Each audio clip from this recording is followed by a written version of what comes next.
कीजिएगा। अगर आप घर की स्त्री को अपनी कोई बात नहीं बता सकते, घर की नारी को अपने हृदय की बात नहीं बता सकते और विषम परिस्थिति में फंसे हुए, बहुत विषम परिस्थिति, तो अशोक सुंदरी का जो स्थान होता है, देखिए थोड़ा ध्यान दीजिएगा। आप लोग एलईडी पर भी ध्यान देना और आस्था चैनल पर भी ध्यान देना। तो किस स्थान पर हम अपनी विषम परिस्थिति में अगर उसे स्पर्श कर ले, विषम परिस्थिति में अगर कोई तकलीफ की घड़ी चल रही है, तो हमारा मात्र स्पर्श और थोड़ी देर वहाँ स्पर्श कर कर अपने मन की बात को कह देने पर भी हमारी समस्या, हमारा दुख समाप्त होता है। जैसे ये शिवलिंग है, ये जलाधारी है और सामने अशोक सुंदरी का स्थान। अब ये सामने जैसे अशोक सुंदरी का जो स्थान होता है, उस अशोक सुंदर वाली स्थान पर अपने हाथ, सीधे हाथ की 3 उंगलियां, मात्र 3 उंगलियां आप अगर स्पर्श करें और पंचाक्षर मंत्र नमः शिवाय, षडाक्षर मंत्र ओम नमः शिवाय या श्री शिवाय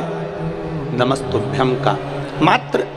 स्मरण करते रहे और कुछ देर उस स्पर्श करी हुई उंगली को थोड़ी देर रखने के बाद अपने हृदय से लगा के अपने मन की बात कहकर, भले आपने जल चढ़ाया नहीं चढ़ाया और अपने घर को लौट कर आ जाएं, वो विषम परिस्थिति टल ही जाती है, उसका समय का दुख तकलीफ नष्ट हो ही जाता है।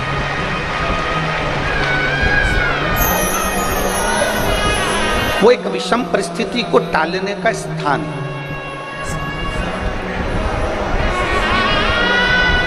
कहते हैं कि जब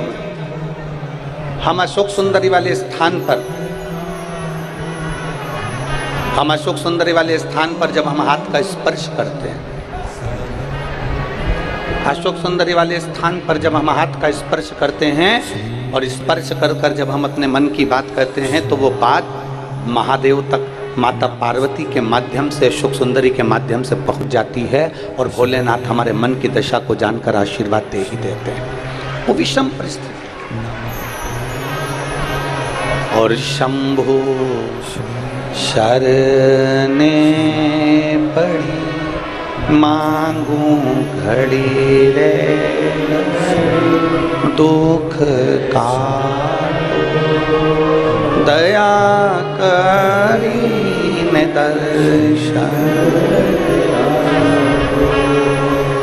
एक विषम परिस्थिति के समय पर भगवान शंकर को याद करना, एक विषम परिस्थिति के समय पर अशोक सुंदरी की जगह का स्पर्श करना, एक विषम परिस्थिति के समय पर बेलपत्र के वृक्ष की मिट्टी का स्पर्श करना,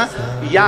विषम परिस्थिति में घर की स्त्री, घर की नारी, घर की बहन, घर की बेटी, घर की दादी, घर की नानी, घर की माँ, उसके पास में 5 मिनट बैठकर अपने मन में हो रही क्षुब्धता को, अपने मन में आ रही विषमता को प्रकट कर।